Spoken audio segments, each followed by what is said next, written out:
মানিকগঞ্জের সিংগাইরে র‍্যাব পরিচয় এক স্বর্ণ ব্যবসায়ীকে অপহরণ করে পালানোর সময় ৫ জনকে আটক করে গণধোলাই দিয়েছে এলাকাবাসী। এই সময় অপহরণের কাজে ব্যবহৃত র‍্যাবের স্টিকারযুক্ত একটি হায়েস গাড়ি আটক করে এলাকাবাসী।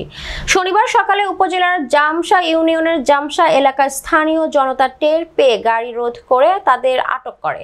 আটককৃতরা হলেন ফরিদপুর জেলার মিরাজুল শেখ, সম্রাট, শামীম, পাবনা জেলার আটঘরিয়া থানার আমিজউদ্দিন, সাভারের আশুলিয়ার খেজুরটেক গ্রামের জানি বক্স। তিনি নিজেকে ড্রাইভার হিসেবে পরিচয় দিয়েছেন।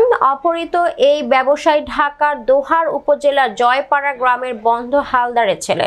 অপহরণকালে প্রায় ১০০ ভরি স্বর্ণ এবং মোবাইল ফোন নিয়ে যায় অপহরণকারীরা। স্বর্ণ ব্যবসায়ী সুমন হালদার জানান, সিএনজি করে জয়পাড়া থেকে আমার ব্যবসায়ী পার্টনারের বাসা সিংগাইরের জামসা বাজারে আসছিলাম।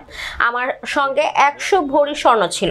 সকাল ৭টার দিকে দোহারের আমতলা এলাকায় পৌঁছালে ৫ থেকে ৬ জন অপহরণকারী তার গতিরোধ করে। এরপর তারা নিজেদের র‍্যাব পরিচয় দিয়ে হাত, মুখ ও চোখ বেঁধে জোর করে গাড়িতে তুলে নিয়ে যায় এবং একজন মোটরসাইকেল করে স্বর্ণ নিয়ে পালিয়ে যায়। জামসা এলাকায় পৌঁছালে স্থানীয় জনতা টের পেয়ে তাদের আটক করে এবং আমাকে উদ্ধার করে।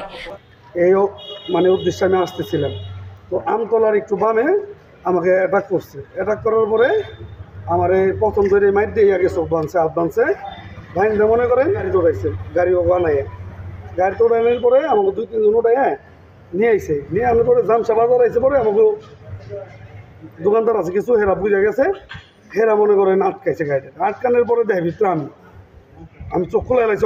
স্বর্ণ ছিল স্বর্ণ ছিল হলো অনুমান আর কি ৫৫ ভরি ২১ ক্যারেটের স্বর্ণ ভরি, পাকা স্বর্ণ আছে হলো ৪০ ভরি। হ্যাঁ, ব্যবসায়ী আমার পার্টনার আছে, সেও ব্যবসায়ী।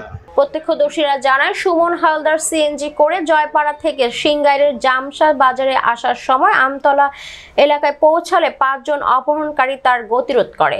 এরপর তারা গাড়ি থেকে নেমে নিজেদের র‍্যাব পরিচয় দিয়ে হাত ও মুখ বেঁধে সুমন ও সাথে থাকা আরও ৩ জনকে জোর করে গাড়িতে তোলে।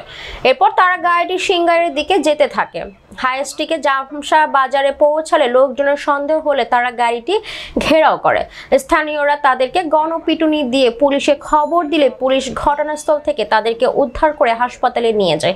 প্রাথমিক চিকিৎসা শেষে তাদের থানায় নিয়ে যাওয়া হয়। ঢাকা সাভার, নাম মোহাম্মদ জানিব। আমি এদের চিনি না, আমি রেন্টিকারের ব্যবসা করি, গাড়ি চালাই, আমার নিজের গাড়ি ওই যে টাকা ভাঙচুর করছে। আমি মন্ত্রণালয়ে কাজ করি, শুক্র শনি বদ্ধ, আমি এই রেন্টিকারে গাড়ি চালাই। আমি না করছি, আমার না শুনে না তো, ওনারা অনেকজন, আমি একলা। সিংগাইর থানার ভারপ্রাপ্ত কর্মকর্তা জিয়ারুল ইসলাম জানান, খবর পেয়ে ঘটনাস্থলে পুলিশ গিয়ে তাদের আটক করে। তাদের আরও একজন সদস্য পলাতক আছে, তাকে আটকের চেষ্টা চলছে। আইনানুগ ব্যবস্থা প্রক্রিয়াধীন রয়েছে।